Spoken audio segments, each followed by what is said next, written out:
في الدين والدنيا الآخرة بسر الفاتحة. بسم الله الرحمن الرحيم. الحمد لله رب العالمين الرحمن الرحيم مالك يوم الدين إياك نعبد وإياك نستعين اهدنا الصراط المستقيم صراط الذين أنعمت عليهم غير المغضوب عليهم ولا الضالين آمين. السلام عليكم ورحمة الله وبركاته. بسم الله الرحمن الرحيم. الحمد لله رب العالمين وبه نستعين على أمور الدنيا والدين. أشهد أن لا إله إلا الله وحده لا شريك له وأشهد أن سيدنا محمدا عبده ورسوله لا نبي بعده. اللهم صل وسلم وبارك وكرم وعظم ومجد على حبيبنا وشفينا وقرة أعيننا محمد وعلى آله وصحبه أجمعين. سبحانك لا علم لنا إلا ما علمتنا إنك أنت العليم الحكيم. رب اشرح لي صدري ويسر لي أمري واحلل عقدة من لساني يفقهوا قولي بجاه النبي وآله. قال الله تعالى وقل رب زدني علما. وقال رسول الله صلى الله عليه وسلم طلب العلم فريضة على كل مسلم. Alhamdulillah, segala puji bagi Allah Subhanahu wa taala yang telah menjadikan kita sebagai umat Nabi Muhammad sallallahu alaihi wasallam dan menjadikan beliau sebagai suri tauladan kita, sebagai contoh kita, sebagai panutan kita di dalam mengarungi kehidupan dunia ini. Sehingga bagaimana kita perhatikan Nabi kita Muhammad SAW itu lebih banyak dalam kehidupannya ini mengalami kesusahan, mengalami kesempitan. Walaupun itu bukan terpaksa, tapi sengaja. Bahkan disebutkan Siti Aisyah mengatakan selama 2 bulan berturut-turut sebelum Nabi wafat tidak ada yang bisa dimasak, ya, tidak ada yang kita bisa masak untuk dimakan. 2 bulan sebelum Nabi wafat demikian. Sehingga para sahabat mengatakan, terus apa yang keluarga Nabi makan waktu itu? Kata Siti Aisyah, al-aswada, kami hanya makan kurma dan air selama 2 bulan. Mungkin ada yang bertanya, kenapa kok sampai gak ada sahabat yang ngerti tentang keadaan Nabi? Padahal sahabat itu jangankan urusan gandum, ya, urusan nyawa aja mereka berikan kalau Nabi itu minta. Nabi kalau suruh jihad semuanya gerak, korban nyawa pun berani. Tapi urus kenapa kok sampai 2 bulan Nabi itu tidak ada yang dimasak di rumahnya, sehingga sampai setelah wafat barulah diketahui bagaimana kehidupan Nabi itu sendiri. Para ulama mengatakan karena Nabi kita Muhammad tidak suka menunjukkan keadaannya, tidak suka memberitahukan kesusahannya. Dan ini namanya sifat iffah, sifat yang zaman sekarang jarang. Iffah itu tidak menampakkan susah padahal susah, bahkan menampakkan gembira, menampakkan cukup dalam keadaan dia fakir. Itu sifat Al-Quran. Allah Ta'ala berfirman, yahsabuhul jahilu aghniya'a minat ta'affuf. Orang-orang yang tidak mengerti mengira mereka ini orang-orang kaya karena ta'affuf, karena sangat-sangat menyimpan kesusahannya, ya, menyimpan. Artinya menyimpan di sini enggak terlalu, apalagi minta. Lanjutannya itu ta'rifuhum bisimahum, engkau ya Muhammad mengenali sifat-sifat mereka ini. Apa diantaranya? La yas'aluna an-nasa ilhafa.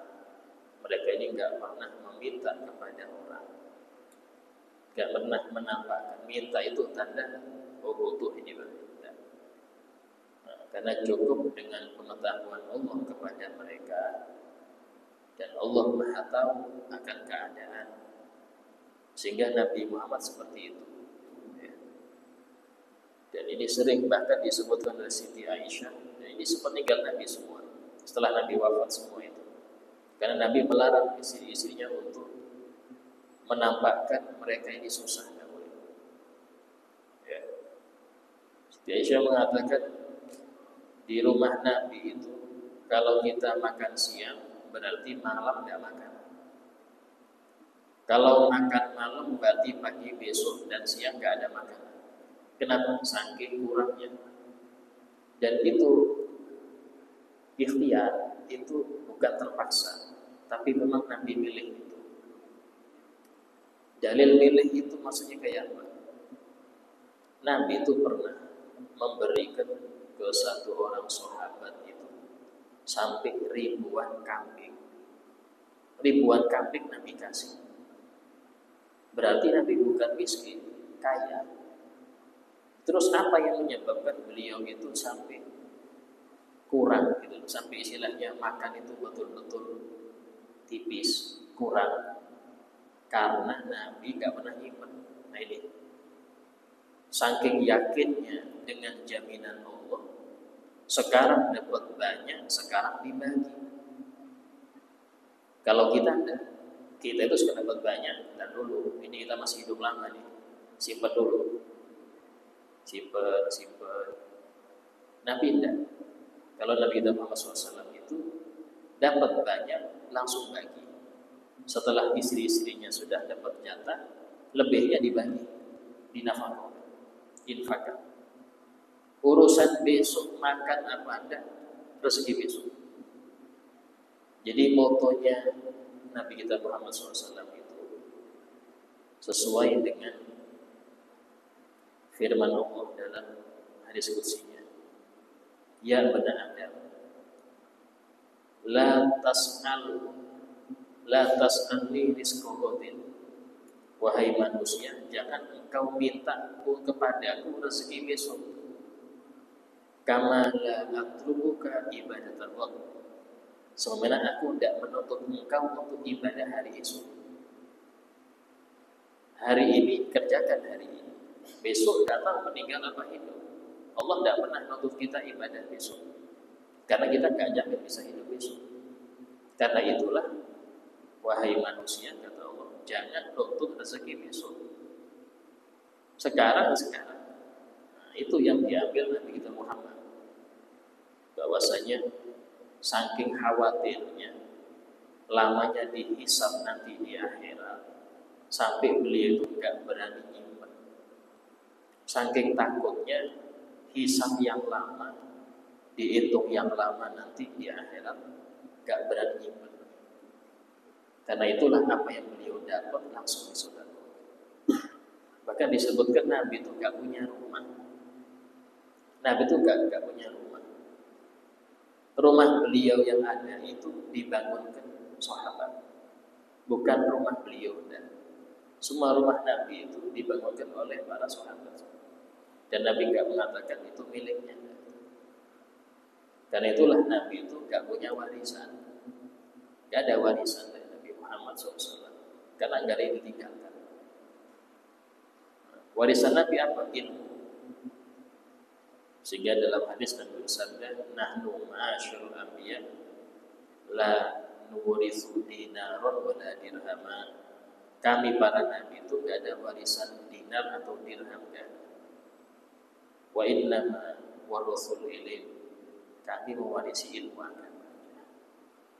Kami mewarisi, meninggalkan ilmu agama. Dari sinilah bagaimana manusia yang paling dicintai oleh Allah kayak gitu kehidupannya. Terus bagaimana bisa ketika orang itu hidup makmur, nyaman, menganggap dirinya itu mulia di sisi Allah. Bagaimana bisa? Itu kan timpang betul.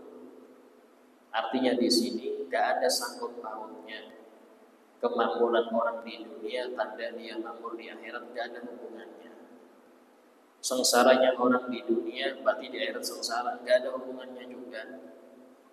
Yang menjadi hubungan itu bagaimana ujian kekayaan atau ujian kefakiran itu bisa dia lewati. Yang diuji dengan kaya, syukur gak dia? Yang diuji dengan fakir, dengan kefakiran, sabar gak dia? Banyak orang berhasil lulus dengan ujian kefakiran, dengan ujian sakit, dengan ujian musibah-musibah. Dia cepat ingat pada Allah, cepat banyak ibadah, lulus dia.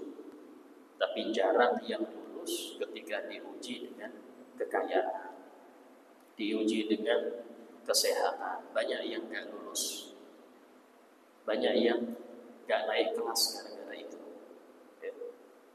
Sehingga dalam hal ini Allah Ta'ala berfirman, wa nabluukum bisyarri wal khairi fitnah, dan kami menguji kalian dengan kebaikan dan keburukan, fitnatan sebagai ujian untuk kalian.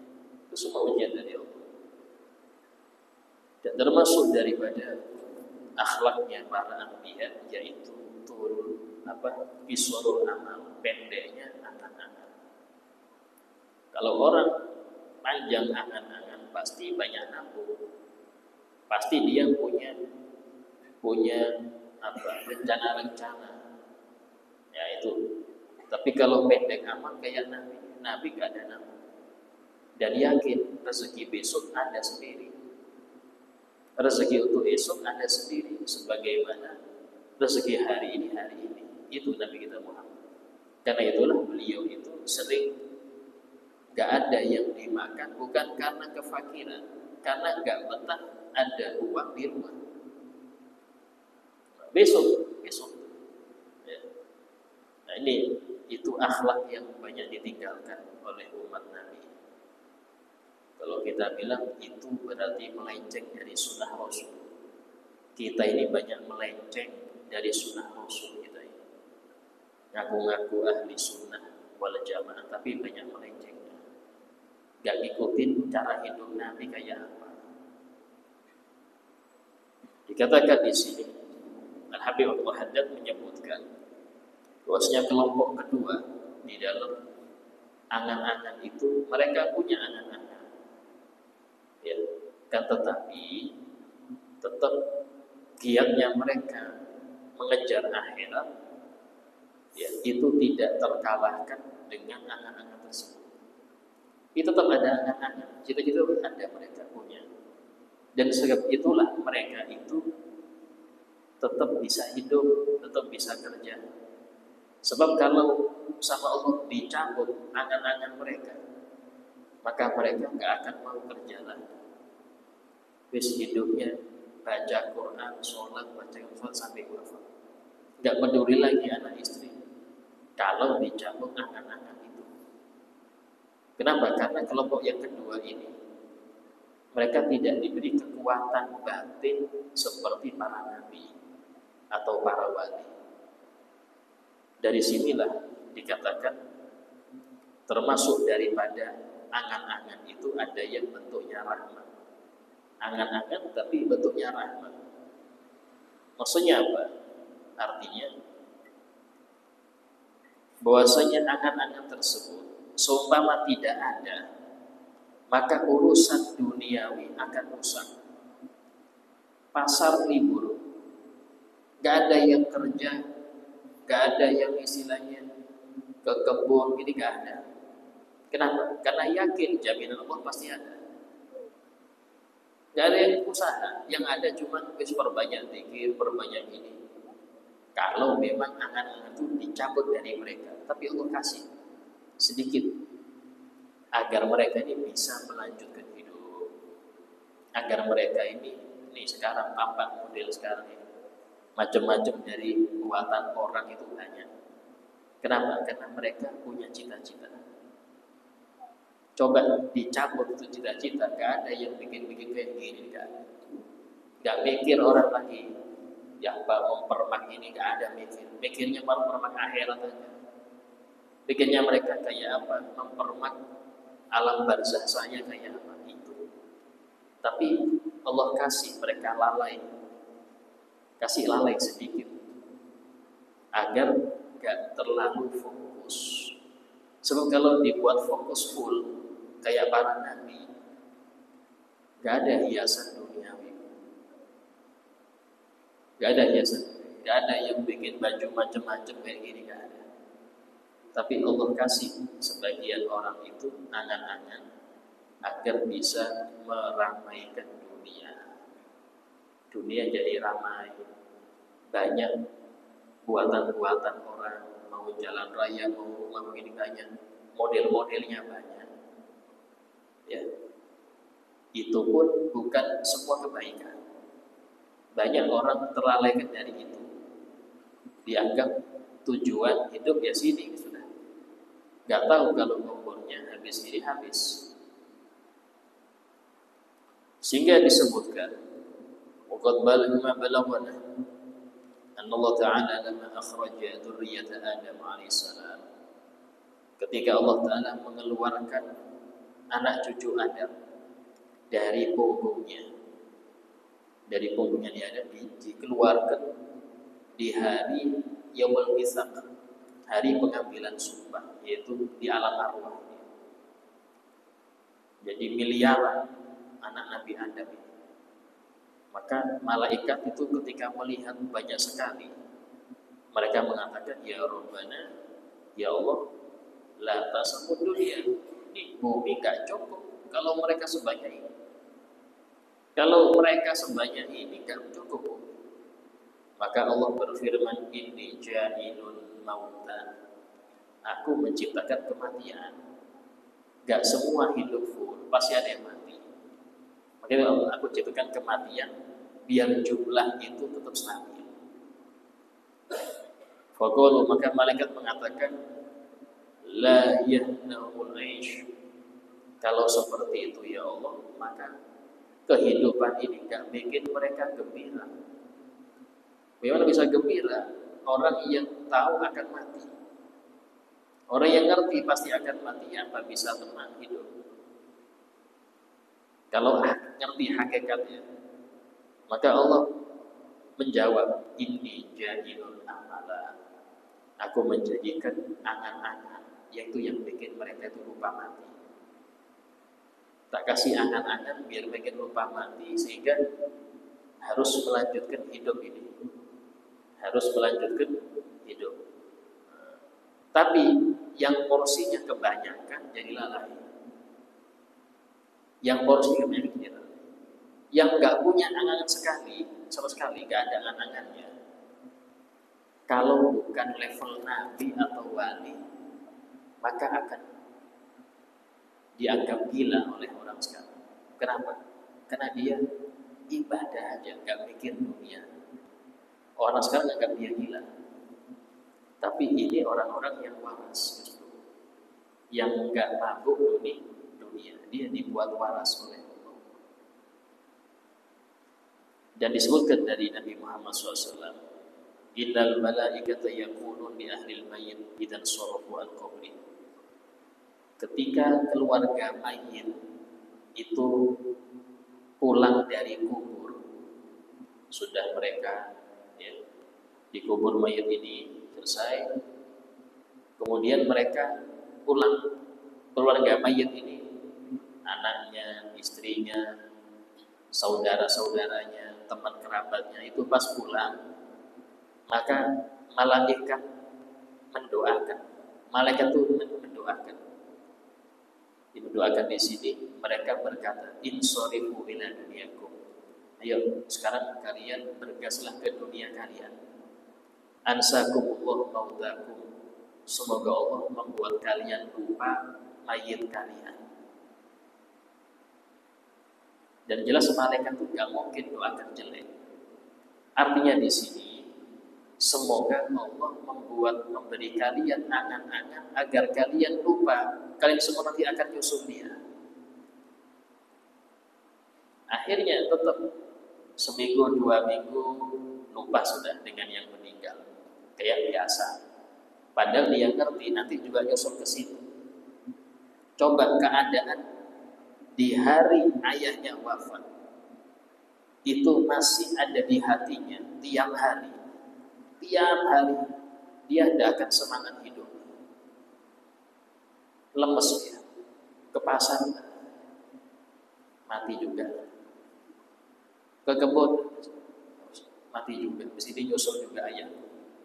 Kalau perasaan itu tiap hari ada 10 tahun, 20 tahun, perasaan itu di hari pertama ayah Anda wafat masih ada di sini, gak akan betah Anda di dunia.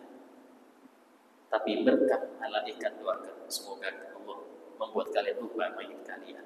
Jadi semangat kita mikir, oh saya punya anak istri nih yang perlu dinafkahi, saya punya tanggung jawab. Nah, sehingga dia akan sedikit-sedikit lupa. Ya, ini namanya angan-angan yang baik. Tapi untuk orang-orang kayak kita yang belum kuat, kalau para nabi, para wali, gak ada angan-angan. Jadi kematian kayak di hadapan mereka, di mata mereka ini kematian sudah tiap detik ada terus. Itu mereka, para nabi, para aulia. Karena itulah seumpama dibilang kepada mereka, ya nabi, ya wali, kamu besok meninggal, itu amalnya gak bisa bertambah karena sudah penuh, sudah full. Ibarat yang bilang sejam lagi meninggal, siap sudah marhaban. Silakan saya istri datang, saya sambut. Itu mereka yang angan-angannya nggak ada sedikit pun. Ya. Ya, kita ini mungkin masuk nomor terakhir. Ya Allah, ya. Jadi orang-orang yang seperti ini masih baik. Wasinfus tsalis ini. Adapun kelompok yang ketiga, alhamdulillah semua kita nggak dijadikan seperti ini. Apa itu? Wahumul maghurun. Mereka orang-orang yang tertipu akan gemerlap dunia sehingga menjadikan dunia tujuan hidupnya. Mau itu jabatan, ketenaran, nama baik di antara manusia, harta, duit, itu namanya dunia. Maaf, karena orang saya nggak mau duit, iya jabatan Anda mau. Buktinya Anda menggelontorkan miliaran untuk jabatan. Sama-sama dunianya itu gak jauh beda. Tapi dengan jabatan Anda meraup duit lebih banyak lagi. Intinya sama. Masih rakus juga itu.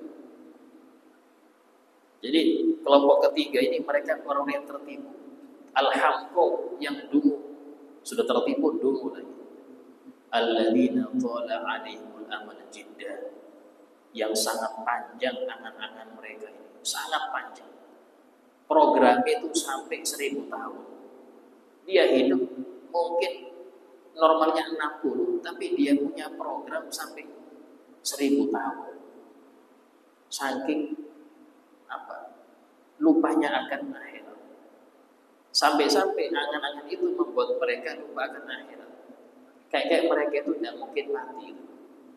Udah mungkin mati saya, masih lama. Walhahum an dzikril maut.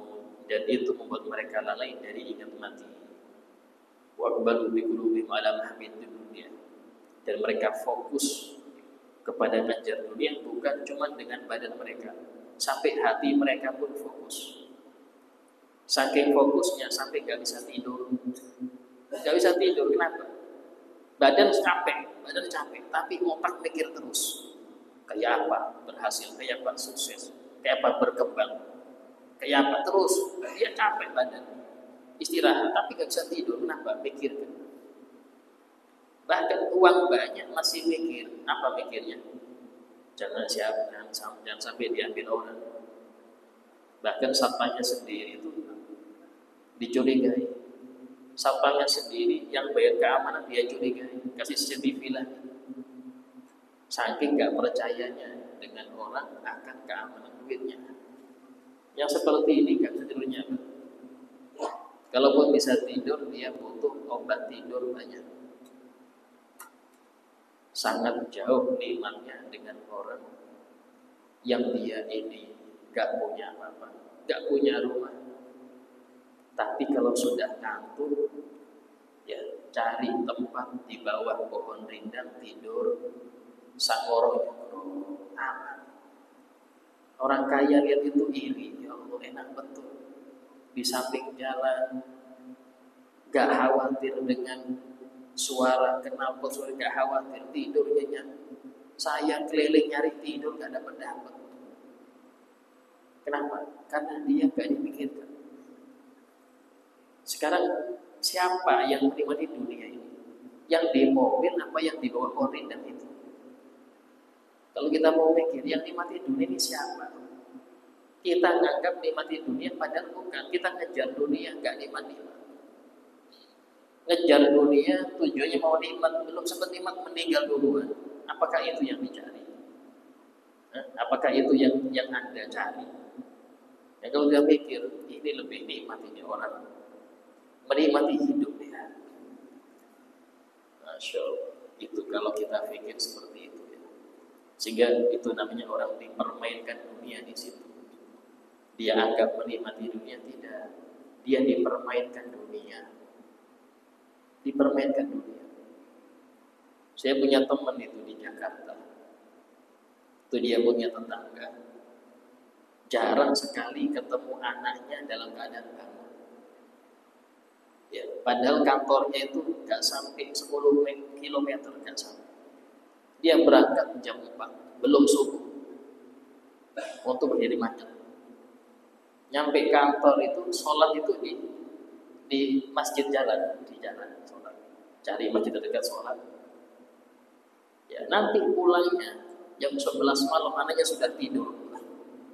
Jadi gak pernah ketemu anaknya dalam keadaan bangun tuh gak pernah, kecuali hari libur. Ya seperti ini, menikmati dunia apa? Dikerjain dunia, kerjain dunia. Apa nikmatnya begitu? Cuman pas dia lihat gajinya besar, tenang dia. Apa yang Anda nikmati dengan gaji besar kalau Anda gak bisa menikmati itu? Harusnya mikir di situ. Waktu dia terbuang untuk hanya mencari berapa puluh tahun. Pas menikmatinya, pensiunnya, waktu dia stroke, gak bisa apa-apa, menikmati itu namanya. Bukan menikmati. Itu sehingga ada seorang mengatakan, aku heran pada manusia. Waktu dia ngejar duit, dia korbankan kesehatannya. Rela dia malam jadi siang, siang jadi malam demi untuk duit. Pas dia dapat duit, dia sakit parah, dia korbankan duitnya untuk kesehatan. Ya ini terus apa yang Anda cari kalau itu boleh dia? Nah ini namanya orang tertipu. Dan dia fokus wal hirsu ada imaratiha, sangat gemar, sangat semangat untuk meramaikan dunianya dan mengumpulkan pundi-pundi uangnya. Wal intirar bisakharifiha, dan dia tertipu, merasa takjub dengan keindahan duniawi, sehingga dia jadikan inilah tujuan hidup saya. Yang parah lagi sampai dia berani melakukan yang haram demi mendapatkan itu. Itu yang parah. Ya. Sehingga disebutkan fatara ahadahum la yakad yadkhulul akhirah. Sampai-sampai kalau engkau menemui satu dari mereka, gak pernah sedikit pun mereka itu bahas urusan akhirat. Dulu itu bisnis, kemana pun ya dibahas masalah apa ini, apa saham, apa itu terus. Gak ada bahas masalah cara wudhu ya, ulama yang ada. Dan tidak pernah pikirkan ke situ. Ya bahkan sempat ada survei Indonesia ini, Muslim Indonesia yang sholat 5 waktu itu hanya 38% sekian. Ini yang sholat. Yang sholat pun belum tahu sholatnya bener apa enggak tahu masih. Yang penting dia sholat. Itu 38, sekian persen. Sehingga jangan heran Islam itu tambah mundur dikarenakan musliminnya enggak ngerti agama. Ya, muslimnya enggak ngerti agama. Wala yakhtur lahu amrul maut qurbul ajal, dan tidak pernah terlintas di benaknya urusan kematian atau dekatnya ajal, enggak pernah. Dan jika terlintas itu sedikit, contoh waktu dia lihat keranda jalan, ingat dia, ya, ada yang meninggal. Dia dengar kabar familinya wafat, itu nanti akan dia tepis cepat-cepat. Dulu, nanti bisa gak semangat kejar duit saya. Jangan sampai ingat ini. Saking takutnya menjadi beban dia dalam mencari dunia. Sampai-sampai kalau ada ingat mati diusir itu, nggak usah. Si lama itu. Dia bilang si lama, tapi besok ajal dia datang. Ya apa gak rugi? Hatta la yushawwis alaihi ikbalu ala dunia. Sehingga perasaan atau lintasan mati itu jangan sampai mengganggu semangatnya dia nyari dunia. Nah, ini orang-orang yang tertipu ini, dan banyak. Sekitar kita itu banyak yang model gini, banyak ya. Dan bersyukur kita ini mau mendengar penjelasan demikian agar kita tahu hidup itu bukan sekedar di sini. Hidup itu setelah mati. Anda harus yakin itu, karena bentuk keimanan. Surga bagi yang taat, neraka bagi yang maksiat. Sehingga apa yang kita bawa untuk hari esok itulah nilai kita di sisi Allah Subhanahu wa Ta'ala.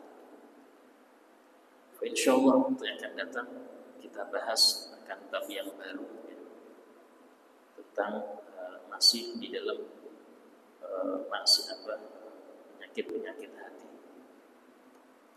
Al-Fadilah Habibina Syafina Muhammad sallallahu Allah yaghfiru dhunub wa qurub wa tahil qulub sul ahwal wal aqwal wal af'al jihum bila sayyidina Muhammad sallallahu alaihi wasallam wa yadi an Allah bihim yuhyil qulub al mayyitah bi nuri al ilm wal hikmah wa yarzuquna rizqan katsiran tayyiban mubarakan bila ta'amula nasab bi jaykhil bariyah. Al-Fatihah. Bismillahirrahmanirrahim. Alhamdulillahi rabbil alamin. Arrahmanir rahim. Maliki yaumiddin. Iyyaka na'budu wa iyyaka nasta'in. Ihdinas siratal mustaqim. Siratal ladzina an'amta 'alaihim ghairil maghdubi 'alaihim waladdallin. Amin. Bismillahirrahmanirrahim. Alhamdulillahi rabbil alamin. Allahumma shalli wa sallim ala sayyidina Muhammad wa ala alihi wa sahbihi ajma'in.